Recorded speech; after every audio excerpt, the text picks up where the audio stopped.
Are you gonna bark all day, little doggy? Or are you gonna bite?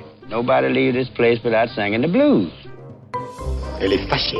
I always just envisioned the right one being someone I could see myself growing old with. Tu veux ma photo, banane? Il est méchant, monsieur Cochon. Il est mignon, monsieur Pignon. Yippee-ki-yay, pauvre con. You ever get the feeling that everything in America is completely fucked up? Buenos días. Je m'appelle Inigo Montoya. Tu as tué mon père. Prépare-toi à mourir. Qu'est-ce que tu vas dire? Peu il sera retenu contre toi en cours, puis en tabarnak à part de circuler! Get away from her, you bitch! You see, we're on a mission from God. J'ai connu une fille autrefois qui habitait dans Gordon Street. Il y a longtemps maintenant. Philippe! Qu'est-ce qui se passe, mon vieux? Mais pourquoi est-ce que tu te mets en rôle, Philippe? Avez-vous décidé de me tuer après vous avoir sauvé la vie? Non. Do you enjoy pain? Pain don't hurt.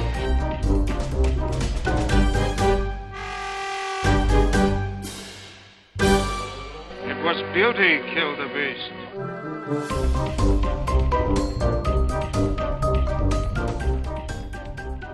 Bonjour et bienvenue à l'épisode numéro 73 du Bras de fer des films, le podcast où les classiques affrontent les nanars. Mon nom est Jean-François Tremblay et à ma compagnie, mon fidèle acolyte, Steven Lefrançois. Salut Steven! Steven, tu t'es transformé en cheval! Oui! c'est drôle qu'on parle de cheval, je pense automatiquement au film avec Jean Reno puis Gérard Depardieu de Francis Weber, Tais-toi. Il y a une grosse scène avec Jean Reno qui il arrête pas de dire qu'il y a des beaux yeux de chevaux. Et c'est vraiment... que je l'ai pas vu, celui-là. Peut-être un jour au Bras de fer, ça pourrait être intéressant. C'est vraiment une bonne comédie. Pourtant, j'en ai vu plein des Francis Weber, mais pas celui-là. Puis, en notre compagnie, on a aussi Les Criquets, si vous écoutez un petit peu. Ah, mes fameux criquets, mes collègues, mes douces consoles de nuit. Aujourd'hui, on parle de deux films qui mettent en vedette des enfants, des chevaux et aussi un abominable lutin, peut-être. Il est question donc du Black Stallion, l'étalon noir de 1979 et The White Pony 1999, qui n'a pas de titre en français que j'ai pu trouver, mais on imagine que c'est le pony blanc. Et qui met en vedette aussi Warwick Davis. Et on va revenir là-dessus tantôt. Qu'est-ce qui t'a amené à choisir ces films-là, Steven? Ah, j'ai pas une grosse histoire fabuleuse, mais c'était en fait une soirée, j'étais en train de gosser sur mon ordinateur et par hasard, à Cinépop, il y avait The Black Stallion qui jouait, mais j'avais aucune idée que c'était ça. Je suis juste tombé durant la scène du naufrage du bateau. Puis j'ai commencé à regarder, puis après 2, 3, 4, 5 minutes et plus, je commençais à être vraiment embarqué dans le film. J'ai comme fait « My God, je suis vraiment en train d'être immergé ». Et j'ai décidé par la suite d'arrêter le film puis d'aller m'acheter direct le Criterion parce qu'en seulement 5 minutes, j'étais comme bluffé, vraiment intéressé par le film. J'étais comme « Wow, je veux le Criterion ». Puis là, je me suis dit « Ben, hey, on pourrait faire un épisode de cheval ». Et j'ai pas eu de la misère à trouver mon classique, Jeff, mais j'ai fouillé pour le nana on avait. Et The White Pony, ben, faisait partie d'une série de 3 suggestions que je t'ai offert. Puis on dirait bien que Warwick Davis t'a charmé. Ben oui, c'est sûr. En lutin, ben voyons donc, Warwick Davis. Hein? L'affiche, là, le poster que t'as trouvé. C'est du bon. J'ai essayé de le trouver sur eBay pour l'acheter puis peut-être le faire laminer. Là. Ouais. C'est toute beauté. Ça vaudrait la peine. Fait que là-dessus, je pense qu'on est prêt à commencer. Oui, on est-tu prêt à rentrer en selle? On est surtout prêt à commencer le match de bras de fer. The Black Stallion, aussi connu sous le titre L'étalon noir en français, est un film de 1979 réalisé par Carroll Ballard, qui est un homme, laissez-vous pas avoir par son prénom, et produit par Francis Ford Coppola. Ça met en vedette Kelly Reno, Mickey Rooney, Terry Garr et Hoyt Axton, et aussi le cheval Cass O'Leary dans le rôle du Black Stallion. Et c'est l'histoire en gros d'un petit garçon et un cheval qui sont les survivants d'un naufrage au début du film et qui vont se retrouver sur une île déserte pendant un certain temps et faire connaissance et devenir amis pour ensuite être rescapé et vivre d'autres aventures. Mais je veux pas trop en révéler parce que je trouve que c'est un film qui est vraiment le fun à découvrir au fur et à mesure. De toute façon, on va en parler, mais moi, je vous conseillerais de le voir avant d'écouter ce podcast-là pour découvrir les différentes tournures du scénario qui sont assez imprévisibles. Fait qu'on va écouter un petit extrait du film et on revient tout de suite. Henri, est-ce qu'il est rapide, Black? Ah, ça oui, rapide. Mais assez pour devenir cheval de course?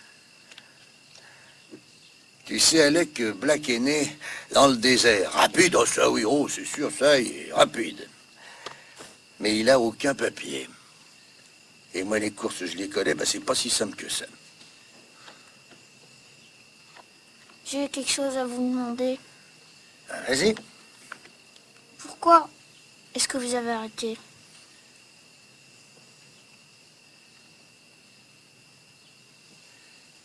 Fatigant.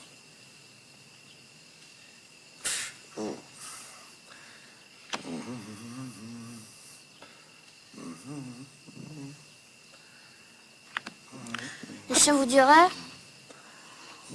de l'entraîner?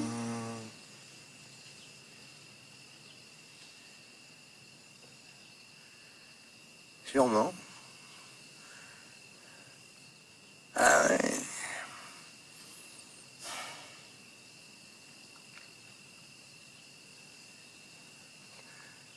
C'est du boulot. Mais ça vaut le coup. Donc, The Black Stallion, je sais pas si tu voulais commencer ou si tu voulais me laisser commencer. Ça me dérange pas, là, un ou l'autre. Vas-y. De toute façon, d'habitude, on s'échange assez régulièrement. Fait que, vas-y. Ben, OK. Moi, au début, mon impression, c'est que moi, j'ai jamais vu de Black Stallion. Puis, tu sais, je me suis toujours tenu un petit peu loin de ça. Pas pour aucune raison particulière. C'est juste que ça m'attirait pas. Quand tu l'as proposé, tu sais, j'étais comme... OK, oui, je sais que c'est un classique. Ça, je remets pas ça en doute. Je suis comme, mais c'est-tu vraiment intéressant? J'étais comme, c'est-tu genre comme un film de Lassie ou un truc comme ça? Ça va être juste un gars un petit garçon dans son champ qui court avec un cheval pendant 2 heures, là, tu sais, c'était ça mon idée de Black Stallion. C'est comme, pourquoi ce film-là en particulier? Tu sais, toi, t'en parlais que tu étais hypnotisé devant la TV, tu en avais parlé il y a quelques jours, puis Sébastien a dit la même chose aussi au dernier enregistrement d'Horreur Gamer. Il a dit que c'est le film qui a fait renverser son bain, tu sais, quand il était jeune, parce qu'il était en train de se faire couler un bain. Puis là, il s'est mis à regarder la TV pendant que son bain coulait. Puis c'était le film. Puis là, il a été hypnotisé par le film. Puis le bain a débordé. Tu sais. Fait que j'étais comme, mais qu'est-ce qu'il y a dans ce film-là pour que ça soit aussi hypnotisant? Fait que, tu sais, fait que là, je me suis assis devant. Puis j'ai fait, OK, on va checker ça. Puis ça n'a pas été long que j'ai été hypnotisé moi aussi parce que c'est un film vraiment spécial. Vraiment, vraiment spécial. Comme j'ai dit, si vous ne l'avez pas vu, moi, je vous conseillerais de lâcher le podcast tout de suite et d'aller voir le film. Oui. Il est sur Criterion, mais il est aussi gratis sur tubi.tv. Je pense que c'est légal. Il y a des pubs et tout, fait que j'imagine que c'est légal de le dire. Moi, c'est comme ça, je l'ai écouté sur ma télé. Puis la qualité est super bonne. Fait que, c'est ça, c'est... Tout de suite, on est pris par les images qui, dès le départ, sont super belles. La photographie, c'est un gars qui s'appelle Caleb Deschanel, puis la photographie tout le long du film, c'est magnifique. Là. Il crée c'est ça, la manière qu'il... Son inventivité pour trouver des prises de vue, des fois, auxquelles tu ne penserais pas quand tu es sur la plage, sur l'île, des trucs comme ça. Il y a des choses qui... Il est vraiment inventif, le gars, là. Puis, j'ai tout de suite été intéressé par la relation entre le petit garçon et son père.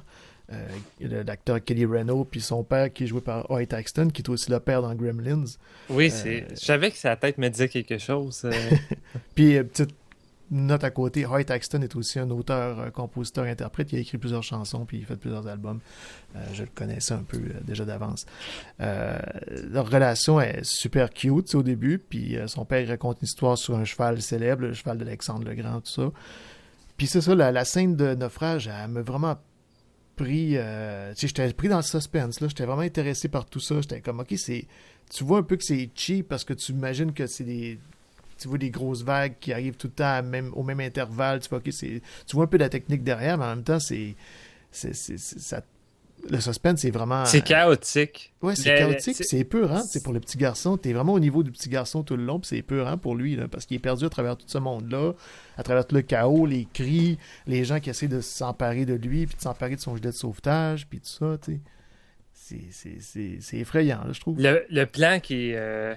un coup qui est tombé en bas du bateau, quand tu vois le bateau qui coule derrière lui, puis c'est vraiment réussi. C'est un film de 79, puis je veux dire, c'est pas dans le sens pas truqué, dans le sens c'est pas un effet cheap, c'est vraiment, tu vois un gros bateau derrière lui qui est vraiment en train de couler. L'effet, moi je le trouvais bluffant, j'étais comme wow, j'étais vraiment impressionné. Puis là, je pensais un petit peu à Titanic, je me dis ok, dans Titanic, ils expliquent que le bateau, quand il coule, ben, il crée un effet de genre de succion qui a ramené tout le monde autour de lui dans l'eau avec le bateau aussi. Fait que j'imagine que le petit garçon, logiquement, il aurait été aspiré dans le fond de l'eau pendant que le bateau coulait, mais tu sais, ça, c'est un détail, c'est pas grave. Là, Ça dépend peut-être de la grosseur du bateau. Je veux dire, celui-ci il est loin d'être Titanic non plus. Là. En effet, c'est pas Titanic. Puis je l'ai pas mentionné, là, pendant que j'y pense, c'est basé sur un roman. Je l'ai pas dit, d'habitude, je le dis tout le temps, c'est basé sur un roman écrit en 41. L'histoire se passe en 46. OK. Fait que c'est ça, en gros. Puis là, on se retrouve sur l'île, puis moi, je m'attendais pas en tout à avoir un film, tu sais, qui serait genre du style Robinson Crusoe, quelque chose comme ça. Là. J'avais Seul au monde. Aucune idée que c'était ça, là, ou Seul au monde, tu sais. Puis honnêtement, j'aurais pu prendre juste 2 heures de ça, là, tu sais. Je savais pas, au début, comme je te dis, je savais rien du film, fait que là, je regarde le film, je me dis, ok, ça pourrait être ça pendant 2 heures. Puis honnêtement, ça m'aurait pas dérangé pas en tout. J'aurais adoré ça parce que j'aimais ça, voir le flot se débrouiller sur l'île, puis commencer à apprivoiser le cheval peu à peu, puis ça aurait été juste ça, là. Moi, j'aurais été super heureux. Je dis pas que j'ai pas été heureux du reste, on va y arriver, mais ça, j'aurais été super heureux. Puis la relation entre le cheval et lui, c'est super intéressant. Puis le cheval en tant que tel, il est vraiment bien élevé, puis ça doit être dur en tabarouette à filmer avec un cheval. Tu sais, je sais qu'il y en a eu d'autres. Il y a eu un cheval principal, puis il y en a eu 3 ou 4, 5 autres là, qui ont servi pour le tournage aussi. OK. Mais ça a l'air qu'il était très docile, puis il était très très bon pour... Il y a quelqu'un qui a dit sur la production, il a dit c'est la première fois que je vois un cheval qui veut être acteur, là, parce qu'il est très bon pour être violent sur demande et être aussi très très gentil puis très doux sur demande dès que son entraîneur lui demande. T'sais. Fait que il était très très docile. Puis... Mais c'est ça, dans le film, ça marche au bout, là, les scènes entre le petit garçon et le cheval, tu sens l'affection que les deux se portent l'un à l'autre. Là, je pense que c'est ça qui surprend le plus parce qu'à la base, moi aussi, c'est pas un film qui m'intéressait. Surtout Black Beauty, qui avait un film original des années début années 70, je crois. Il y a eu un remake aussi. Puis moi, ces films-là... familial, enfant, ça me tentait pas trop, à la lassie, comme tu dis. C'est peut-être ça que je mélangeais, c'est peut-être Black Beauty que je... Ouais, peut-être que je mélangeais avec ça. Mais j'avais cette image-là aussi pour The Black Stallion, puis lorsque j'ai vu, je dis 5 minutes, j'ai vu au moins 15 minutes, puis j'ai vu une partie sur la plage que je m'attendais pas à ce que le film soit de même aussi, puis c'est ça, moi, qui est venu me chercher. Puis j'écoutais quand j'écoutais le film, j'ai comme fait, my God, ça fait genre 45 minutes, si c'est pas plus, que le film joue, et il y a peut-être eu 10 lignes de dialogue. Ouais. Et c'est ça, la force de Black Stallion. Puis même dans la deuxième partie, il n'y a pas tant de dialogue que ça. C'est un film extrêmement visuel. C'est quelque chose que je m'en allais dire bientôt aussi. Là. Je voulais pas te couper pour mais je parler tes mots, là. Mais... je pense que c'est ça la grande force qui hypnotise parce que c'est un film qui va venir te chercher par les images. J'attendais aucunement ce qui se disait quand j'étais à l'ordinateur. Le volume était pratiquement sur mute. Mais je me suis retourné puis dès que je voyais les images, c'est venu m'attirer. Puis la force de la photographie, de la cinématographie, puis la réalisation de Carol Ballard, c'est comme... Ils ont dû travailler des heures et des heures à essayer de trouver les meilleurs plans parfaits, parce qu'il n'y a pas un plan qui est dégueulasse ou mal cadré ou pas intéressant. Il y a tout le temps de quoi. Il y a des choses qui coupent le souffle. Je m'excuse de te couper la parole, mais vas-y, on se coupe. Le cheval dans le haut de la colline qui regarde à l'horizon là, sur le bord de l'île, là, c'est super beau, ça. C'est super beau, où le jeune, à un moment donné, il fait juste se promener à travers des rochers. Puis je sais pas où ils ont trouvé ça. C'est des formes de rochers étranges qui créent toutes sortes de formes. Puis t'as des plans larges de ça. Puis j'étais comme, mon Dieu, c'est donc bien écœurant. Puis même le début, le film se rouvre. Premier plan, tu vois le jeune à l'autre bout du bateau avec les vagues, puis avec l'incroyable soundtrack qu'on n'a pas encore parlé de Carmine Coppola, qui est le père de Francis Ford Coppola. Qui est fantastique aussi.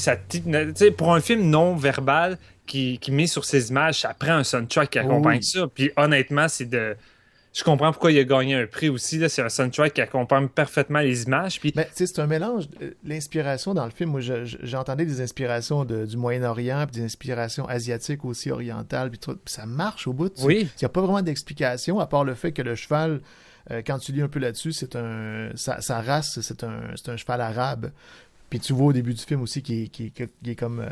que ceux qui le détiennent, c'est des Arabes, là, tu sais, fait que mais à part ça, sinon, la musique, ça n'a pas vraiment rapport. La musique d'inspiration un peu arabe ou orientale, mais pourtant, ça fit tout le long du film. Là. Oui. Puis elle change quand même à plusieurs reprises. Oui, ça change de style. Il y a plusieurs styles, mais ils sont tous homogènes quand même. Ça marche bien. Tu sens pas que ça détonne de l'un à l'autre. Là, non, pas du tout. Puis, oui, vas-y. Qu'est-ce que je voulais dire? C'est ça, moi, j'ai écouté ce film-là après avoir vu The White Pony. Moi, je voyais beaucoup de différences. On en reparlera tantôt, mais là, tu vois à quel point tu sais, les premiers plans sur le bateau, comme tu dis, avec le petit garçon qui regarde dans l'eau, c'est juste ça, c'est beau. Juste ça, c'est bien filmé, c'est bien cadré. Tu sais, comparativement à l'autre film dont on va parler tantôt, tu sais, puis la musique qui est très mal utilisée dans l'autre film de tantôt aussi. Je voyais toute la différence là, quand tu as du monde de talent derrière la caméra ou qui travaille sur un film. Tu sais, moi, c'est dans le sens contraire. J'ai commencé par Black Stallion, ensuite j'ai écouté The White Pony. Puis... Il y a quand même beaucoup de comparaisons à faire. Hein? C'est assez fou, pareil. Mais on va pas devancer ça. On va rester sur The Black Stallion. Mais le contraste est assez intense. Mais comme tu dis, tout l'aspect survival sur l'île est traité... C'est drôle, c'est un film qui, en tant que tel, peut être fait pour les enfants, mais c'est traité de manière tellement adulte, professionnelle. Le fait que ça parle pas tout le long du film, c'est drôle parce que j'ai lu sur IMDb que le film a été sur les tablettes pendant 2 ans après son tournage. Puis je pense que c'est Carole Ballard qui l'avait présenté au studio. Puis quelqu'un au studio a fait « C'est quoi ça, un film artistique pour les enfants? » Puis ils l'ont mis sur les tablettes pendant 2 ans. Puis c'est Francis Ford Coppola après qui a mis son poing sur la table puis qui ont réussi à le sortir d'un salle à cause de lui. Là. Mais, un film artistique. Artistique pour les enfants. Parce que ça parle pas beaucoup, il n'y a pas de temps de dialogue. Parce que c'est bien réalisé. C'est quoi un film? Dans le regard des personnages, tu sais, qui sont tout le temps introspectifs, en train de penser, puis tout, tu sais. Puis d'un naturel, le jeune, le petit garçon, il est génial. Là. Naturel, là.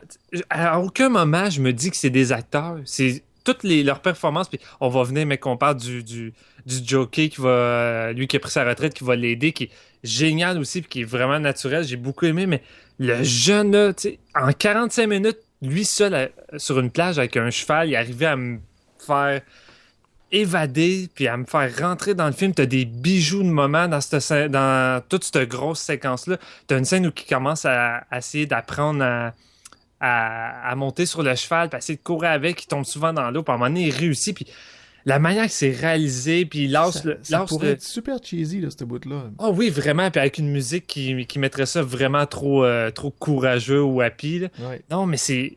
Puis en plus, il y a pas de trucage. Tu vois que c'est vraiment le jeune qui est sur le cheval en train de faire les vraies séquences. Puis les images sont d'une puissance vraiment incroyable. C'est ce que j'appelle du pur cinéma, vraiment. Pour moi, c'est ça, du cinéma. Ça me rappelait du Terrence Malick. Tu sais, quand tu vois des images qui vaut 1000 mots, mais c'est genre ça. Au lieu de pourrir ton film avec des dialogues comme The White Pony, mais encore là, je vais pas embarquer trop vite. T'as pas besoin de faire parler inutilement tes personnages. Non, c'est ça. Inutilement, non. Moi, j'ai pas de problème. J'ai déjà eu, mettons, Marc-Antoine sur Facebook qui disait un film, ça doit être visuel en premier. J'étais comme... moi, ça me dérange pas que dans un film comme All About Eve, que le monde font juste parler tout le long, que ce soit plus théâtral, moi, ça me dérange pas. Si les dialogues sont intelligents et sont intéressants, Comme du Quentin Tarantino. Les dialogues sont très importants. C'est ça, exactement. En plus d'être visuel aussi. Mais je veux dire, un Tarantino sans dialogue, ça serait plus pareil. Mais tu vois, lui, ça a été un roman en partant. Puis l'auteur, il disait, je pense que c'est encore là sur IMDb que j'ai vu ça, il disait qu'il avait peur quand ils ont annoncé le projet. Puis finalement, il a adoré le film parce qu'il dit ils ont respecté l'histoire dans le roman, puis en même temps, ils ont fait quelque chose d'autre, quelque chose qui est sa propre affaire, sa propre œuvre d'art, le film, qui fonctionne en tant que film, et non pas juste en tant qu'adaptation littérale d'un roman. Ouais. Puis il y a une scène qui m'a fait un petit peu sourire parce que je me suis dit hey, est-ce qu'Indiana Jones s'est inspiré de Black Stallion pour une scène? C'est-à-dire? La scène avec le serpent. Ah oui, oui. Qui est pratiquement un plan pour plan de la scène avec Indy. Oui. Fait que ça me rappelait beaucoup ça. Je trouvais ça. En même temps, ça drôle un sur le face à coup. face avec un serpent, ça peut pas être filmé de 50 manières non plus. Là. Non, mais un peu avec le même trucage aussi. C'est plus ça que je veux dire. Là. Mais c'est assez stressant, ce bout-là. Il m'a vraiment stressé. Pourtant, c'est juste un film, tu le sais, mais tu regardes ça et tu fais fuck, qu'est-ce qui va arriver? Ouais, c'est juste un film, mais c'est ça le cinéma. Ouais. C'est supposé te stresser, Ouais, même ouais. si c'est juste un film, parce que t'es embarqué dedans. Ouais, c'est ça.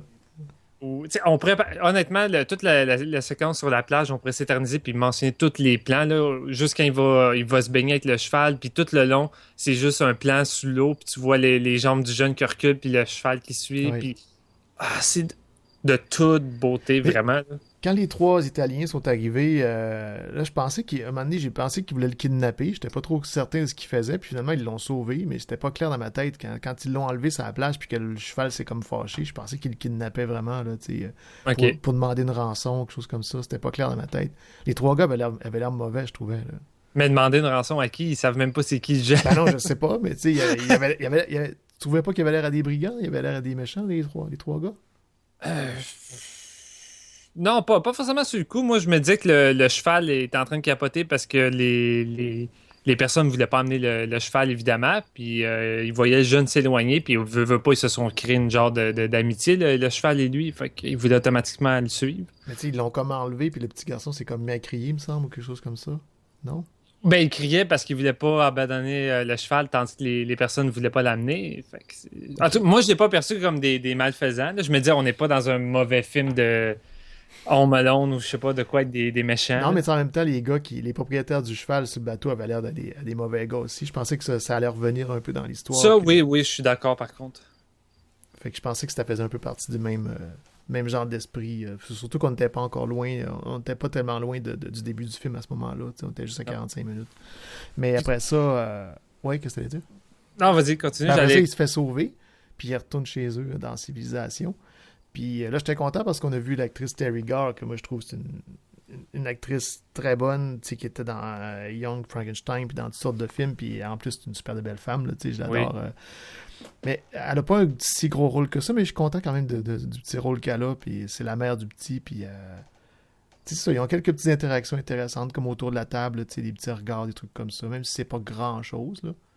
En même temps, c'est pas le sujet sur lequel le film focus vraiment aussi. C'est ça qui arrive. Ça me dérange pas en tant que tel. Là. Parce que pas que son personnage, je trouve pas intéressant, mais c'est que je suis vraiment centré sur le jeune garçon et le cheval. Puis ça prend pas de temps avant que les péripéties suivantes embarquent. Fait que tu n'as pas vraiment le temps de commencer à te dire mais pourquoi la main est pas plus là? Parce que là, le cheval se sauve, le petit garçon se met à le chercher partout dans la ville pendant une journée ou deux, puis il va rencontrer un vieux cocher, un noir avec son cheval Napoléon, son cheval blanc, qui est un peu bizarre. Qui a l'air J'adore cette séquence-là. d'un genre d'oracle ou je sais pas trop quoi, tu sais, qui va lui dire « Ah, ton cheval est à telle place, puis si tu vas à tel endroit, tu vas le trouver. » C'est comme « Mais pourquoi tu sais ça, toi? Comment t'as Avec de la brume. Tu sais, Ouais. c'est vraiment une séquence surréaliste. Puis t'es quasiment en train de te demander est-ce que le jeune il rêve? Est-ce que c'est réel? Tu sais? c'est vraiment weird. Puis Mais en, j'aime- en passant, toutes les scènes de civilisation sont tournées à Toronto ou dans les environs de Toronto. Fait que ça- La reconstitution est vraiment réussie aussi. T'as une longue séquence quand le cheval il sauve, Ah puis il oui. passe à travers les rues, puis Les voitures, les costumes, les voitures, tout, les là. costumes. C'est pas une séquence qui dure longtemps, mais ça a dû prendre beaucoup de figurants puis de travail alentour. Là. Puis c'est ça, le cheval va finir par se ramasser sur la ferme d'un vieux monsieur qui c'est ça, qui est joué par Mickey Rooney, puis qui est un ancien jockey. On l'apprend plus un petit peu tard dans le film quand le petit garçon fouille dans une chambre puis qu'il voit des photos. C'est un ancien champion jockey, tout ça. Puis qui vont tous les deux travailler pour essayer de faire en sorte que le cheval nommé Black va devenir un cheval de course. Et à partir de là, ça devient... on va essayer de faire entrer le cheval dans les courses parce que le cheval n'a pas de papier, il n'y a pas de passé, rien, on ne sait pas c'est qui. Fait que ça va devenir le cheval mystérieux. Puis à partir de là, c'est super intéressant parce que Mickey Rooney, ben encore là, c'est un grand acteur qui a passé sa vie dans les studios MGM. Dans les années 30, 40, 50, c'était une des plus grosses vedettes au monde, là, dans le cinéma américain puis tout. Puis c'est ça, je pense que c'est un de ses meilleurs rôles des années vers la fin de sa vie. Ben, vers la fin de sa vie, il est mort l'année passée, je pense, mais dans sa vieillesse, là, c'est un de ses meilleurs rôles, je trouve. Il est vraiment, vraiment bon là-dedans. Là. Puis la manière que son personnage nous est présenté, c'est pratiquement comme une menace. Là. Tu vois juste une ombre se diriger vers le jeune avant qu'il tombe dans l'espèce de piège. Est quasiment tiré d'un Friday the 13th. Ah, vraiment, c'est vraiment pas loin d'un film d'horreur. Puis ensuite, quand tu vois plus clairement le personnage puis l'acteur, t'es comme... C'est un vieux monsieur que t'as juste envie de devenir son ami. Il est tellement gentil puis inoffensif. Là. Puis c'est ça, les scènes entre les deux. Des fois, ils se parlent tous les deux dehors. Le petit garçon que ça paille dans la bouche. Puis il se pose des questions. Pourquoi t'es plus un jockey? Puis c'est tellement naturel, les deux ensemble. Là. C'est tellement beau. Là. C'est génial. Puis c'est ça, là, je m'attendais pas en tout cas que ça devienne un film de cheval de course, mais... Puis là, j'avais peur que ça vire un peu en White Pony, mais finalement, non, c'est d'autres choses. C'est intéressant de... Je sais pas, puis la manière que c'est filmé encore là, tu sais, à un moment donné, ils font un test pour l'annonceur de télé, M. Neville, tu sais, puis comment c'est filmé le soir, comment c'est éclairé surtout, c'est les éclairages avec qui la m'ont impressionné. Pluie. Ah oui, puis tu vois la lumière qui reflète sur le dos du cheval ou sur les gens, c'est tellement beau, là. Avec la pluie, la boue, puis toute l'énergie qui s'en dégage, le petit gars qui s'est tellement agrippé, qui est complètement couvert de bouettes par la suite, puis qui est quasiment en train de tomber des pommes parce qu'il voulait tellement réussir, puisqu'à ce moment-là, le jockey, je l'appelle tout le temps le jockey, mais je l'appelle, on va dire son prof. Son prof lui dit, c'est ta grosse chance, si tu veux pas la manquer, c'est là, tu donnes tout, puis il était quasiment, on dirait, prêt à mourir pour que le cheval puisse réussir, puisqu'on dirait que les deux sont là pour s'entraider, parce que c'est comme un peu des personnes solitaires, si on veut. Le jeune qui a perdu son père, le cheval qui a... Ouais, ça devient sa nouvelle figure paternelle. Un peu. Ouais, puis ça a vraiment une belle... ça a une belle métaphore puis une belle relation. Le film est vraiment rempli de beaux symboles. Puis, la seule chose qui me dérangerait, mais c'est juste... c'est le principe de base des chevaux de course, c'est d'essayer de dresser un cheval qui veut pas être dressé. Là, ouais. Mais c'est le même problème que j'ai avec The White Pony, puis on reviendra, mais tout le long du film de White Pony, c'était la même chose que j'avais. Je me disais, pourquoi est-ce qu'il essaye de dompter un cheval qui veut pas? T'sais? Je sais que ça fait partie de l'histoire, tout ça, là, mais on en reviendra tantôt là-dessus, mais c'est juste dole pour le cheval de porter des affaires, des sangles, toutes sortes d'affaires, puis une selle, puis de se faire... mais je suis content que dans The Black Stallion, il adresse ce problème-là en disant c'est pas un cheval qui veut faire ça. T'sais. C'est un cheval qui est sauvage, qui devrait rester sauvage. Ouais. Ça, au moins, ils le disent. Parce que le but de la course, dans le fond, c'est juste pour le petit garçon puis le bonhomme. Dans le fond, c'est le cheval. Il en a rien à foutre de la course. Là. C'est pas pour son bénéfice à lui. Là. Mais c'est drôle parce que durant cette séquence-là, en tout cas la dernière course, j'ai l'impression qu'il y a une certaine honneur envers le cheval. On dirait moi j'avais le feeling que le cheval voulait vraiment battre l'autre avec qui c'est comme un peu bataillé avant. Ouais, ben rendu là, oui, quand t'as plus le choix, tu le fais. Là, mais j'imagine, quand t'es sur la piste de course, tant pis, je vais le faire. Puis en plus, il est blessé, puis tout. Puis ça donne l'image d'un cheval super courageux, là. Moi, j'avais peur que ça s'éternise sur justement le côté course parce que j'avais vu Seabiscuit avec Tobey Maguire. J'ai plus ou moins aimé parce que c'est pas un sujet qui m'intéresse tant que ça, les courses de chevaux. Ouais. Mais le fait que là, la course, ça soit juste vraiment... La première course et la dernière course, dans le fond, c'est tout ce qu'on voit à la fin. Fait au bout du compte, t'as hâte de la voir parce que c'est la seule que tu vas avoir dans le film. Puis moi, je me sentais vraiment impliqué, veux pas, tout le long du training, ces choses-là. T'avais vraiment envie que le cheval puis le jeune réussissent. Puis comment c'est mis en image avec la musique, le dernier plan qui fait des parallèles avec quand il était sur la plage, tout ça. J'étais comme... Non, j'étais vraiment dedans. J'ai levé les bras quasiment avec lui en même temps. Puis la dernière course, je trouvais ça fantastique, là.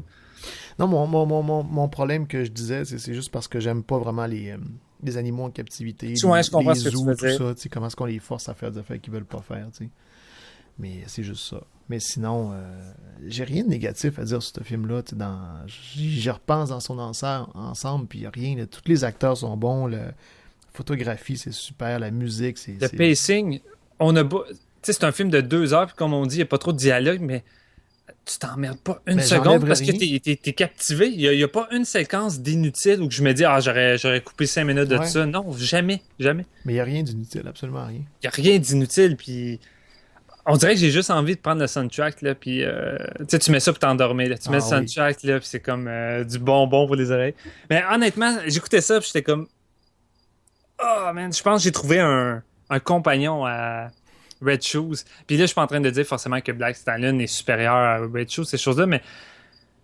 Man, honnêtement, c'est parmi les 2 grands chefs-d'œuvre qu'on a fait au bras de fer qui m'ont le plus marqué. Puis c'est 2 films qui sont forts visuellement, puis Black Stallion, vraiment, je crois que s'il y aurait un film, seulement un seul film, il faudrait que je montre à mon enfant, puis en famille, ce serait de Black Stallion, puisqu'il y a tous les éléments pour que les enfants puissent aimer, puis il y a tous les éléments pour que les adultes adorent autant. C'est vraiment pas un film enfantin, ça a un équilibre juste parfait. C'est fou. Ouais, puis il y a juste pas assez de dialogue pour qu'un enfant puisse s'intéresser. Les autres, tu peux faire écouter ça à un enfant qui va juste regarder les images puis va trouver oui, ça c'est beau, ça. Il n'y a pas besoin de comprendre les dialogues. Il va comprendre par le visuel, tu sais. Puis je me suis fait la réflexion aussi que c'est un film à montrer à des enfants, ça. Oui. Mais tu sais, mais veux pas, tu y penses en regardant juste la pochette, c'est un garçon puis un cheval, fait que c'est un film pour enfants, mais c'est pas ça au final. Fait que c'est intéressant qu'un film qu'on prenait d'avance pour un film pour enfants, finalement, c'est un film pour adultes, puis on se pose la question, ça vaut-il la peine pour un enfant? Oui, ça vaut la peine. C'est vrai. C'est une fausse image qu'on se fait à cause de toutes les suites, les dérivés qu'il y a eu, comme je disais, Black Beauty, ces choses-là. Je crois que on a juste eu une image comme quoi les films de relations humain-animal, souvent, c'est très, très pour enfants et pas vraiment pour les adultes. Puis le Black Stallion prouve vraiment le contraire, là. Mais parlant de suite, je serais curieux de voir la suite de ce film-là, sauf que c'est pas réalisé par le même réalisateur. Ouais. Je suis curieux, mais je m'attends vraiment pas à ce que ce soit du même calibre. Non, les critiques disent non. En 83, ça s'appelait The Black Stallion Returns. Puis c'est le même acteur puis le même cheval qui reviennent. Mais c'est une histoire d'aventure là, dans le désert, je pense. Puis il y a eu une série télé aussi qui s'appelait Les Aventures du Black Stallion de 90 à 93, dans laquelle Mickey Rooney reprenait son rôle de Henry Daly. Puis c'était un autre petit garçon qui jouait Alec. Mais... le petit garçon, je lisais tantôt que plus tard dans sa vie, il était en conduisant un pick-up, il s'est fait rentrer dedans par une vanne, quelque chose comme ça, puis il s'est fait blesser, puis pendant un bon bout de temps, il a été en récupération de sa blessure, puis là, ça a comme mis un frein à sa carrière d'acteur. Puis après ça, pendant 20 ans, il est devenu en anglais, c'est un cattle rancher. Un rancher, là, c'est un gars qui élève des vaches. Puis je pense que maintenant, c'est juste un truck driver, c'est juste un camionneur. OK. Mais c'est dommage parce que c'était un très, très bon acteur. Oui, j'étais curieux par la suite d'aller voir sa filmographie, qu'est-ce qu'il a fait par la suite. Là. Mais il a arrêté, je pense, en 85 ou chose comme ça. Là. Fait que... Je serais curieux de retrouver les personnages puis de voir... la suite, non? Voir la suite, qu'est-ce que ça donnerait, est-ce qu'il tomberait justement dans le piège de faire un film beaucoup plus enfantin, moins visuel, avec plus de dialogue. Tu sais, j'ai un peu peur en même temps parce que tout ce que j'ai vraiment aimé de Black Stallion, j'ai l'impression qu'elle sera justement peut-être pas dans la suite. Tu sais. J'imagine que ça doit pas être le même compositeur, ça doit pas être le même directeur de la photographie, ces choses-là. Je regarde... Non, pas même la... Non, le directeur photo, c'est pas le même. La musique, je le vois pas pour l'instant. Tu t'enlèves tous les éléments principaux qui fait quand même en sorte que The Black Stallion soit un grand film. Là, c'est ça, tu sais. Je suis curieux, mais comme tu dis, ça sera pas... C'est sûr que ce sera pas un aussi bon film. Là. Ça va être différent. Mais en tout cas, ce film-là est assez bon pour me donner envie de voir ça. Peut-être un jour lire le livre. Je suis curieux de voir comment ça... S'il y a plus de dialogue dans le livre, est-ce que c'est plus décrit? Ouais. C'est-tu juste... Probablement, là. Sûrement, parce que je suis vraiment curieux de voir comment c'est adapté en livre. C'est un livre au départ. Là. Ouais, c'est ça. Fait que, non, c'est ça, en gros. Je sais plus trop quoi dire de plus, là, mais j'ai vraiment beaucoup aimé. J'ai été très surpris. Puis, comme tu dis, c'est un des meilleurs qu'on a couvert ici, là, au bras de fer, dans les classiques. Ça vaut vraiment son statut de classique. J'ai rien de négatif à dire. Honnêtement, s'il fallait que je donne une note sur 5, je pense que je donnerais un 5 sur 5. Probablement aussi, ou un 4.5. Là. Ouais. Mais j'ai vraiment rien à dire. Puis je pense même que Roger Ebert avait donné une note parfaite à l'époque, si je me trompe pas. Très bien, mais j'ai pas regardé. Mais chaudement recommandé. Moi, honnêtement, je vous recommande direct d'aller acheter le Blu-ray Criterion parce que c'est un nouveau transfert en 4K. Et j'ignore sur Tubi... C'était très beau. L'image était très belle, mais tu sais, je peux pas te dire si c'était pareil comme ton C'est Blu-ray. ça, je peux pas comparer, mais en Blu-ray, c'était bluffant, vraiment. Sur ma TV 50 pouces, moi, c'était du HD, là. C'était très beau. Il y avait pas de... J'avais aucune plainte. Là. OK, parfait. Puis, ben, c'est ça. Si vous n'êtes pas vraiment attiré au départ, ben, dites-vous que moi non plus, je ne l'étais pas. Puis, Steven ne l'était pas vraiment. Puis, c'est ça. Mais c'est vraiment ouais, bon. Vraiment. Fait que là-dessus, moi, je proposerais qu'on écoute un petit extrait de la trame sonore, un extrait instrumental, évidemment. Je me demande lequel tu vas choisir. Je sais pas encore, mais j'en ai trouvé une couple, on verra. Puis, vous verrez en l'écoutant. Puis, right now. Je mettrai... j'ai fait rater ton affaire. Ah, c'est correct. J'allais dire, je vais mettre le titre dans les notes de l'épisode. Mais OK. Là, tu peux dire ton Right Now. Right now!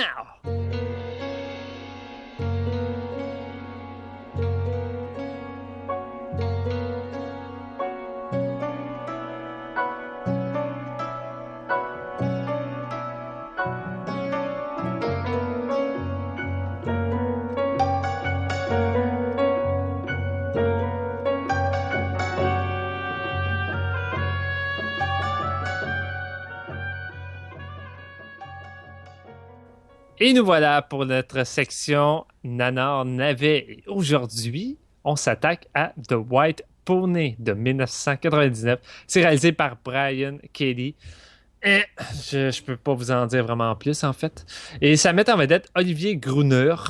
Ou Gruner, je pense Gruner. Je pensais que tu le connaîtrais parce que c'est un champion de kickboxing. Oui, je le connais très bien. Il est réputé pour des grosses séries B d'action, dont Nemesis d'Albert Pugh, réalisateur de Captain America. J'aimais beaucoup Nemesis. Puis j'étais surpris de le voir dans un film familial. Je pense peut-être qu'il a voulu briser son image de action star. Et ça met en vedette Warwick Davis, Leprechaun, que vous connaissez. Je veux mes pièces d'or. Et Carly Anderson. Pour les autres, c'est pas forcément important. Et ça raconte l'histoire. Je vais pas vous lire celle-là de IMDb qui est résumée en une ligne, mais on va le mentionner après parce que c'est fucking drôle. Mais ça raconte l'histoire de la jeune Léa qui est en route vers chez son oncle parce que ses parents, on ne sait pas trop, son père est peut-être mort, sa mère aussi, on ne sait pas trop, elle a juste été dompée vers son oncle et elle va aller passer du temps là-bas. Son oncle qui a également une jeune fille vraiment détestable qui déteste déjà Léa à peine une minute arrivée.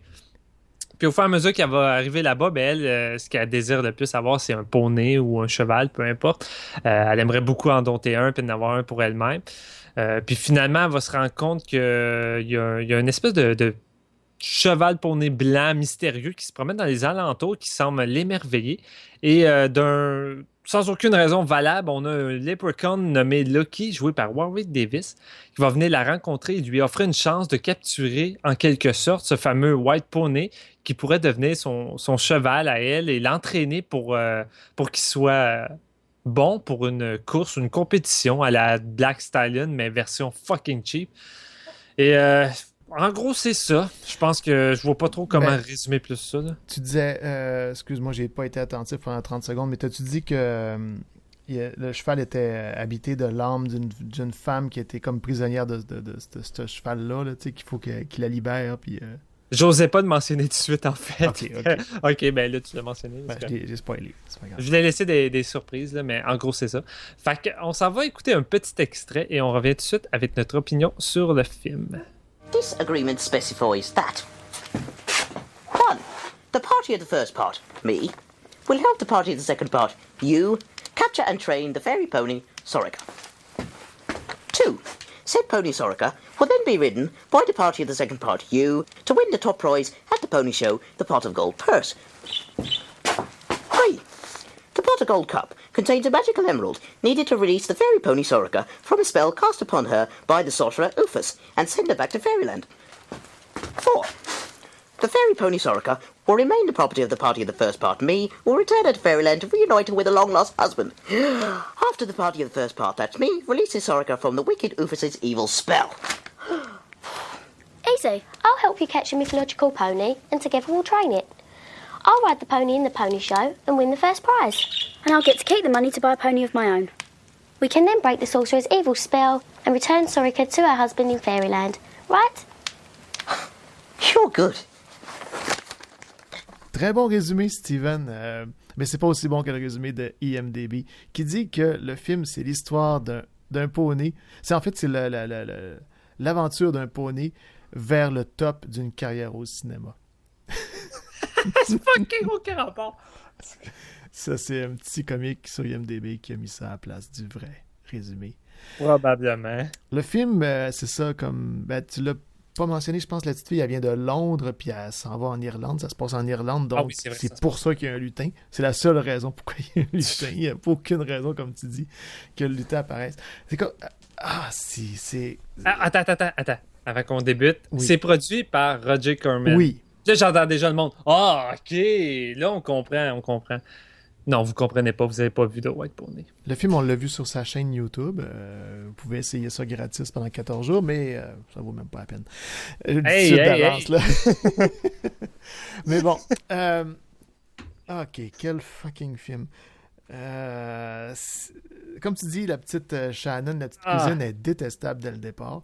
Ça commence un peu comme Cendrillon, la petite fille qui arrive dans sa nouvelle famille adoptive quasiment, tu sais, puis la cousine la déteste, puis... Son oncle, qui... À la fois, en même temps, il la supporte, puis en même temps, il est tout le temps en train de la descendre, tu sais, puis... Au départ, j'ai l'impression qu'il veut la supporter, mais après, il fait juste la rabaisser, tout en train de la chicaner, lui faire toutes les corvées dégueulasses. À un moment donné, elle est en train de ramasser de quoi avec la barouette, puis elle se promène, puis elle glisse, puis elle se ramasse le visage en plein dans de la merde de cheval. Puis là, t'as la petite cousine, évidemment, qui est crampée. Puis là, t'as son oncle, Olivier Gruner, qui se retourne, puis il commence à rire lui aussi. Puis c'est comme... Vraiment? Ouais? Tu trouves ça drôle? C'est comme...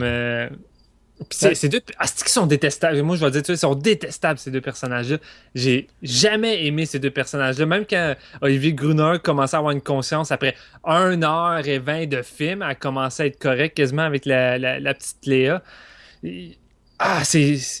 Premièrement, l'acteur est pas à l'aise dans ce rôle-là. Non. Déjà, en partant, tu vois que c'est une vedette d'action qui n'a pas l'habitude de jouer sentimental. Là-dedans, ses phrases sonnent robotisées. C'est comme... Léa, tu vas rester dans ta chambre jusqu'à temps que je te dise de sortir le lendemain matin. Au revoir. Ferme la porte. Je suis comme, oh my God, c'est atroce. la personne la plus sympathique, c'est la vieille bonne. La grand-mère, oui. Puis, ben, Léa, il faut que je le dise, là, moi, tout le long du film, j'avais l'impression que c'était Dakota Johnson, mais en version plus jeune. La fille de 50 Shades of Grey, elle a la même face, là, mais genre vrai, hein? version 12 ans. Là. Fait que, c'est ça. La petite Dakota Johnson, à un moment donné, elle rencontre le lutin pour aucune fucking raison. Warwick Davis, qui est là pour comme un comic relief tout le long du film, puis qui fait juste tomber sur le derrière, tomber sur le dos, s'enfarger dans plein d'affaires, puis... Faire des grimaces. Tu sais, on n'est pas... J'aurais même pas été surpris qu'il marche sur un râteau, là, tu sais, à un moment donné. À la manière de Sideshow Bob, là, tu sais. De Simpson, ouais. Puis, non, c'est vraiment... Puis la musique dans le film, on parlait de la musique de Black Stallion, ça, c'est de la musique de synthétiseur qui fit pas le 3/4 du temps avec les scènes. En fait... Il y a beaucoup de violons, puis par moments, j'étais comme, hey, je suis dans Pride and Prejudice. On dirait que c'est une musique qui sortait d'une autre époque, puis c'est très, très. Oh, mais il n'y a pas des petits bouts de synthétiseurs, des fois cocasses, là, avec des lutins, des trucs comme ça. Ouais, avec Warwick Davis, mais en dehors de Warwick Davis, ça faisait très, très musique sérieuse d'un film de notre époque, puis ça fitait pas. Mais 3/4 du temps, ça fit pas avec la scène en tant que telle, avec ce qui se passe à l'écran, tu sais. C'est ça, il y a une grosse différence entre les deux. Puis le montage, c'est un montage de film pour enfants, dans le sens où ça passe vite d'une scène à l'autre. Il n'y a pas d'explication des fois pour une affaire ou pour une autre, pour les actions des personnages. Puis ils ont des réactions très, très, très basiques là, qu'un enfant de entre 5 et 10 ans va comprendre, mais qu'un adulte va faire « what the fuck, pourquoi? » Ben déjà, c'est un des gros problèmes. C'est un film vraiment fait pour des petits enfants. Oui. C'est vraiment pas fait pour un public familial. Là. Les adultes peuvent pas apprécier ce film-là. Mais même là, je trouve même pas que c'est un bon film pour les enfants. Peut-être en 99, mais c'est même pas bien filmé, c'est même pas beau. C'est en carré l'écran, là, c'est même pas en widescreen. C'est fait direct pour la vidéo, probablement, à cette époque-là. On l'a pas mentionné, mais le fait que Warwick Davis soit là, qui se nomme Lucky... le film essaie de prendre une tangente très, très fantaisiste, très fantastique, mais c'est tellement cheap, pas de budget, que le plus gros fantastique que vous allez avoir dans le film, c'est Warwick Davis qui s'assit sur un champignon qui va ouvrir une porte vers sa demeure dans un tunnel, puis c'est vraiment cheap. Puis à aucun moment, on ressent vraiment une certaine magie ou univers magique. On est loin de... On est loin d'Alice, justement, au Pays des Merveilles, ou ces choses-là. Là. Ça fait vraiment dur de ce point de vue-là. Je sais pas si on recyclé une partie de son costume de l'abominable lutin. Je sais pas. C'est bizarre, il a été tabcasté dans les lutins des années 90. Là. Il a fait 5 ou 6 films de l'abominable lutin, puis il a fait 2 films de ça, parce que ça, c'est une suite, en fait. The White Pony, c'est la suite de des A Very Unlucky Leprechaun, l'année d'avant, réalisé par le même réalisateur, puis dans lequel il jouait Warwick Davis joue le même rôle, tu sais. Mais je pense que c'est juste le même lutin dans une autre aventure complètement différente, là. Mais il est vraiment pogné dans cette cochonnerie-là. Pourtant, c'est un bon acteur, tu sais, quand tu le vois dans Willow, dans d'autres affaires, il peut être vraiment très bon. Mais... Puis il y a les mêmes tics que dans Leprechaun. Je me dis, il met son visage plus monstrueux, puis il fait les mêmes gestes, les mêmes mimiques. C'est identique. Fait que, mais honnêtement, je le trouvais pas forcément mauvais, Warwick Davis, dans ça. Il fait la job. C'est juste triste de le voir typecasté, comme tu dis, tomber aussi bas, puis à jouer tout le temps le même genre de rôle. Tu sais, j'ai pas... Je sais, c'est très méchant de ma part. Chantal n'arrête pas de me le rappeler. J'ai pas terminé Willow. C'est pas parce que j'aimais pas ça, mais dans Willow, il était vraiment bon.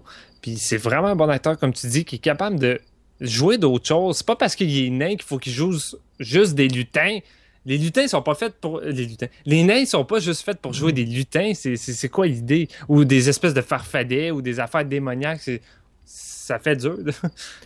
Fait que c'est ça, en gros, le cheval, comme on l'a dit, j'ai commencé à le mentionner tout à l'heure dans le résumé de Steven, c'est une femme, parce que c'est l'esprit d'une femme qui est emprisonnée là, puis leur but, c'est d'entraîner ce cheval-là à gagner une course. La course, s'il la gagne, ils vont avoir un pot d'or, puis dans le pot d'or, il y a quelque chose, une pierre ou quelque chose qui va lui permettre de faire sortir l'âme de cette personne-là qui est prisonnière du cheval pour qu'elle puisse être réunie avec son mari.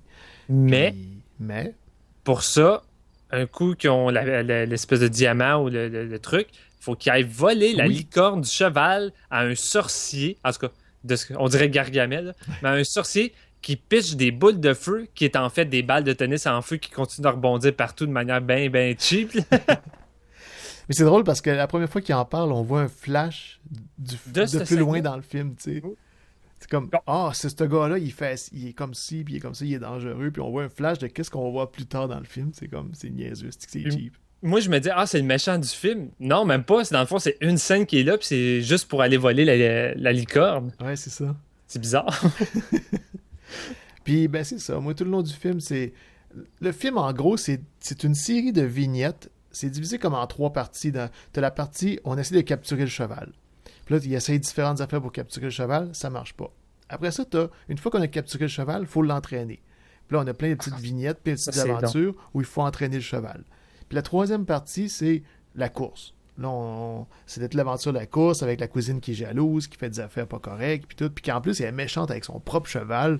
Elle est vraiment méchante, là, tu sais. Elle blesse littéralement à force de donner des coups avec sa baguette. Puis je suis ses bottes aussi, elle a comme quelque chose sur le bout de ses bottes qui frappe d'un flanc du cheval aussi. Puis, oui, c'est vrai. Oui, j'avais oublié ça. Elle est démoniaque, cette fille-là. Ah ouais, elle est démoniaque. Surtout que son père, il fait rien. T'sais, à plusieurs reprises, il voit avec des jumelles qui est carrément en train de fouetter l'autre fille pour essayer de la faire tomber en bas de son cheval. Puis mais son juste père à la fin qu'il va y enlever son fouet à un moment donné. Il va dire là, tu vas courir comme du monde de manière honnête, là, tu sais. Mais même là, c'est long avant qu'il réagisse. Ouais, elle est désagréable depuis tout le film. Là. Réagit, crime, là, un peu d'autorité. C'est ça. C'est ça, j'étais comme, mais pourquoi écrire ça? C'est même pas le fun. C'est même pas le fun d'y suivre. Elle a rien pour la racheter. T'sais, un personnage méchant, c'est le fun quand tu peux te dire, peut-être qu'il y a du bon dans le fond de cette personne-là, t'es bien qu'elle peut être rachetée. Ou si c'est une personne méchante, mais qu'elle soit vraiment méchante, genre Cruella de Vil dans Les 101 Dalmatiens ou quelque chose comme ça, quelque chose de plus flamboyant que ça. Là, elle est juste plate et méchante. Puis, et mauvaise actrice aussi. Mauvaise actrice. Fait que, tu sais, elle a rien qui t'attire, rien qui pour sympathiser ou quoi que ce soit. Fait que tu fais... Voilà. Non, moi, ce personnage-là, là, c'est... Puis je savais pas, mais j'étais en train de regarder sur IMDb, elle a été jouée par des jumelles. Je m'en suis jamais rendu compte, évidemment. Ouais, moi non plus. Mais bon, ils doivent être vraiment très identiques. Tu as mentionné la course finale qui est vraiment cheap, là, sur un petit terrain de fermier, puis t'as le pire commentateur qui a pas d'émotion, puis... Eh oui, elle vient de s'accrocher, elle est tombée. Elle vient de se relever, elle n'a pas mal. Puis t'as la foule qui réagisse à peine, les figurants qui sont comme, qu'est-ce qu'on fait dans ce film-là? C'est pénible, ça fait pitié tellement que c'est pas bon. Mais tu sais, tu parles de la grosseur du terrain, faut se rappeler que c'est des poneys. Ils sont tout le temps filmés de par en dessous, fait qu'ils ont l'air plus grands. Puis on l'oublie, en voyant le lutin et la petite fille, mais tu sais, ça reste que c'est des poneys. Fait que c'est pas des grands chevaux non plus. Là. Non, t'as raison, ouais, c'est vrai. Mais c'est parce qu'ils sont tout le temps filmés pour donner l'impression qu'ils sont plus grands, tu sais. Puis à côté de Warwick Davis, ça a l'air à des gros chevaux, là, tu sais. Ouais, surtout la scène qui essaie d'embarquer dessus. Ah, c'est pénible. Ah, t'as-tu aimé ça, là? Un petit côté très humoristique, là, à la Three Stooges, là, quasiment. Il fait ça tout le long du film. Moi, j'ai juste vu ça tout le long du film. T'entends juste des boing, puis des bing, puis boing, puis quand il tombe à terre, il tombe dans le foin, il tombe partout, tu sais. Puis c'est ridicule, mais c'est fait pour les enfants. Fait que je suis comme, OK, c'est correct, ça marche, là, mais... Ben, en tout cas, ça marche plus ou moins, là. Ces petits effets de disparition pour réapparaître partout, là. Faut tout le temps qu'ils sortent des airs pour réapparaître, là. Puis il y a des bouts comme ça, tu sais, je veux pas le comparer à des Black Stallion, mais il y a des bouts où il n'y a pas de dialogue, où c'est vraiment lui qui fait juste des faces, puis il est dans une situation, il regarde quelque chose, puis puis là, faut qu'il disparaît, puis il va faire un mauvais coup, il revient, puis... À un moment donné, il était en pyjama, vraiment, tu sais, son petit pyjama et son petit chapeau, puis il a été volé le livre ou emprunté, là, c'est à toi de voir. Puis là, il lit le livre, puis là, il n'y a pas aucun dialogue, puis là, il regarde dans les airs, puis là, il songeur. Puis à un moment donné, il est vraiment comme c'est comme là, je suis en train de m'étouffer, là, je suis pas capable de continuer. C'est surjoué, tu sais, c'est théâtral, surjoué. Il arrive pas à trouver un équilibre dans ses expressions. En même temps, tu sais, le réalisateur, tu sais, il devait lui dire, gars, on est là pour que les enfants de 4, 5 ans, 6 ans comprennent. Fait que je joue gros, là, maison. Fait que, I guess, ça doit être pour ça, là. Je pense que c'est ça qui m'a plus gossé. Avec l'affiche, je me disais, oh mon Dieu, ça va être mauvais. Mais j'ai de la misère en tant que tel de juste en rire puis le rabaisser parce que c'est tellement fait dans un format pour enfants que je suis comme, c'est vraiment pour des enfants. C'est ça, on n'est pas le bon public. Ça s'adresse pas à nous autres, ce film-là. Non, c'est pas comme cracher sur un nanar plus familial ou pour adultes que ils ont essayé de faire de quoi de bon puis c'est juste pas bon. Là. Parce que, tu sais, c'est ça, je peux pas vous conseiller de regarder ça avec de la bière puis des amis parce que vous allez vous sentir un peu... déplacé de regarder un film de petite fille de 10 ans avec son cheval, tu sais, ça doit être malaisant. T'invites, hey les gars, j'ai un bon nanar, le bras de faire des films m'ont présenté ça, ils commandent de la pizza avec la bière, puis ils écoutent de White Pony. C'est même pas drôle avec la bière, puis entre amis. C'est supposé être cute, ça l'est plus ou moins. C'est supposé être drôle, ça l'est plus ou moins. Mais pour un flow, comme tu dis, 4, 5, 6 ans, ça peut fonctionner. Là. Ça peut fonctionner. Mais plus en 2016, je pense. Le film est lettre visuellement. Il y a des scènes dans des champs, dans des forêts, tout ça, c'est même pas beau. C'est des opportunités perdues là, du côté de la direction photo. Il y a des trucs qu'ils auraient pu faire qu'ils font pas. Puis... Tu sais, surtout que quand t'as vu de Black Stallion juste avant, moi, j'avais encore les images en tête, puis là, je tombe là-dessus, je suis comme, oh my God. Mais c'est ça, moi, j'ai vu ce film-là avant, puis là, j'ai vu Black Stallion, puis comme tu dis, les premiers plans sur le bateau. Le petit garçon, il fait juste s'accouder pour regarder dans l'eau, puis juste ça, c'est 100 fois plus beau que n'importe quel plan de White Pony, tu sais. C'est vrai. Sérieusement, là, tu sais. C'est mieux cadré, il y a plus... Tu vois qu'il y a une réflexion derrière le cadrage, tandis que dans le White Pony, c'est juste... On place la caméra devant les interprètes puis on les laisse faire. Tu sais. C'est le genre de film tourné en une fin de semaine, probablement. Là. Puis c'est ça, moi tout le long, j'étais un peu frustré. Encore là, je reviens sur l'affaire des chevaux en captivité, mais c'est frustré de prendre un cheval qui veut juste être libre dans la forêt puis tout ça, puis d'essayer de l'attirer avec la bouffe pour l'amener dans son enclos, puis l'enfermer là, puis finalement en faire un cheval de course, puis il veut rien savoir, le cheval, tu sais, mais... Moi, j'étais comme, c'est cruel. C'est cruel. C'est surtout de la manière que le cheval est traité aussi avec la petite fille. Mais je crois qu'il y a quand même des chevals de course qui sont bien traités et que leur vie ne se résume pas à rester enfermée. Là. Non, je veux pas non plus dire que c'est la perfection pour des animaux. Je crois qu'il n'y a aucun animal qui devrait être mis dans une cage. T'sais, moi, les zoos, c'est comme, tant qu'à moi, ça n'existerait même pas. J'aime pas le concept d'un zoo. Ben, c'est juste que la course, ça sert à rien. Ça sert juste aux humains. Ouais. Faire des paris, des trucs comme ça, puis à gagner des prix, mais ça sert pas aux chevaux. T'sais. Le cheval, il s'en calisse de la course. Là. Hey, ça ferait un bon film d'horreur. Tu sais, des chevals qui se révoltent, mutants, ou zombies, ou je sais pas trop, d'un course de cheval là, qui veut se révolter contre les humains. Maintenant, c'est nous qui allons monter sous vos dos. Dawn of the Planet of the Horse. Ah oui, des chevals qui montent sur le dos des humains. Allez, galopez! Galopez avec le petit fouet. Je pense que South Park a déjà fait un épisode comme ça. Ça m'étonnerait même pas. Ah, ça m'étonnerait pas non plus. Fait que tu sais... Ah non, je conseille même pas de White Pony. Tu sais, comme je dis, vous pouvez vous abonner gratuitement à la chaîne YouTube de Roger Corman, mais ça vaut même pas la peine, tu sais. Je suis même pas capable de dire que c'est un navet. C'est pas plus que ça encore. Non, mais honnêtement, comme je te dis, dans le sens que c'est vraiment un film pour enfants, que j'ai Oui. j'ai de la misère à dire que c'est un navet. C'est vraiment pas un nanar, mais c'est pas une... C'est juste, c'est pas pour nous. Tu l'as dit, c'est un film qui s'adresse pas pour nous. Fait que je m'emmerdais, moi, pendant 1h30. Ben, moi aussi, j'ai regardé mon téléphone souvent. Il y a des bouts. Durant le tentative, il faut essayer de capturer le cheval, puis ils ont fait un piège pour qu'il tombe dans un trou. Là, j'étais devant mon téléphone, puis j'ai regardé. Piège? Attends, tu dis un piège? Ils ont élaboré un piège à la Jigsaw, là. Genre une pierre qui tombe, qui tire une corde, que la corde va faire rouler une autre pierre, qui va rebondir sur un filet que...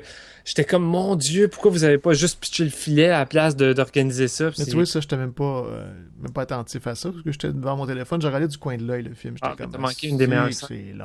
C'est long. Puis ça faisait juste 20 minutes qu'il était commencé, je pense, à ce moment-là. Le pire, j'étais comme, moi qui avais dit à JF que je voulais me venger dans le prochain épisode pour qu'est-ce qui m'a fait endurer avec Cœur de maman, mais... Ben, le pire, c'est que j'ai dit à Caroline, puis je le pense sérieusement, je reverrai Cœur de maman avant de voir White Pony, je pense.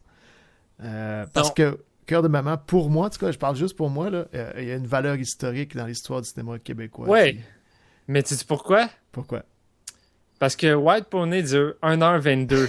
Cœur de maman dure 2 heures pratiquement. Mais j'ai plus ri à Cœur de maman parce que le monde sont mauvais, tu sais. Sont drôles mauvais, tu sais. Oui, mais c'est interminable. C'est pas bon, Cœur de maman. Je comprends, tu sais, tout ce que Caroline avait apporté sur ses points qui étaient très intéressants, puis qu'elle parlait plus du côté historique, puis justement l'aspect religion de l'époque. C'est un film très représentatif de son époque. Mais c'est pas le fun à regarder. En tout cas, on en reviendra pas tout probablement là-dessus. qu'avec... Parce que peut-être tout seul. Nous autres, on a ri tout le long. On l'arrêtait, on faisait sur pause, puis on riait, puis on se fait des commentaires, puis tout, tu sais. J'aurais eu du fun avec vous, c'est ça. Oui. Si quelqu'un niaisait, des fois on le reculait. C'était quand quelqu'un faisait une connerie, une face conne, on le reculait puis on le remettait. Mais est-ce qu'on aurait eu du fun avec The White Pony, toi puis moi ensemble? Mais comme je dis, je sais pas, je conseillerais pas ça avec du monde. Ben peut-être toi puis moi, oui, pour l'épisode. Mais tu sais, comme on dit, une gang de gars ou une gang de n'importe qui, là, des hommes ou des femmes qui regardent ça, c'est comme, je sais pas. Puis hey, c'est-tu moi qui était... C'est moi cette fois-ci qui était pas attentif parce qu'il y a une scène que t'as mis sur Instagram de Warwick Davis qui sort en dessous du lit de la petite fille, puis tu disais que c'était full creepy. Puis j'étais comme, c'est vrai que c'est creepy, mais j'ai pas vu la scène dans le film. J'ai l'impression que je regardais peut-être mon cellulaire. Ah, tu regardais tout ton cellulaire, c'est justement quand tu voles le livre. Là. Ah, ok. Oh mon Dieu. Oui, j'ai regardé mon cellulaire. Elle vient juste de se faire donner le livre par la grand-mère, elle s'en va, elle se couche en le lisant, puis elle s'endort, puis lui, il pogne le livre, puis il s'en va avec. Puis là, après ça, t'as la scène de tu parlais, là, qui est en train de lire le livre, puis il fait les faces que tu disais, là. Puis, il y a une scène vraiment ridicule, tu sais, la petite fille est en train de faire faut qu'elle fasse le ménage, c'est tout crotté, puis comme, non, viens avec moi, mais faut que je termine le ménage, fait qu'avec sa magie, il nettoie tout d'un coup. Puis à un moment donné, la jeune fille est en retard pour la course parce que l'autre cousine, est trop biche, puis elle a pas voulu qu'elle monte avec son cheval. Fait que là, la grand-mère est comme, pas de problème, j'ai un camion qu'on pourrait s'en aller avec le cheval. Elle essaie de faire démarrer le camion, mais ça marche pas parce que déjà en partant, elle rouvre le hood, puis il y a un coq ou une poule que je sais pas ça fait combien de temps qu'elle peut être là, puis elle est encore en vie, en tout cas. Ouais. Mais elle gosse, pendant 10 minutes, il gosse avec le truc, puis finalement, à la dernière minute, Warwick Davis, comme, hey, je vais utiliser ma poudre magique pour faire démarrer le camion. Pourquoi tu l'as pas fait dès le départ quand t'étais là? Je me suis posé la même question. En plus, il y a eu le temps d'aller à la course, d'aller voir comment ça se déroulait. De manger un dog. Puis là, il décide de revenir, puis là, finalement, de faire marcher le truck, tu sais.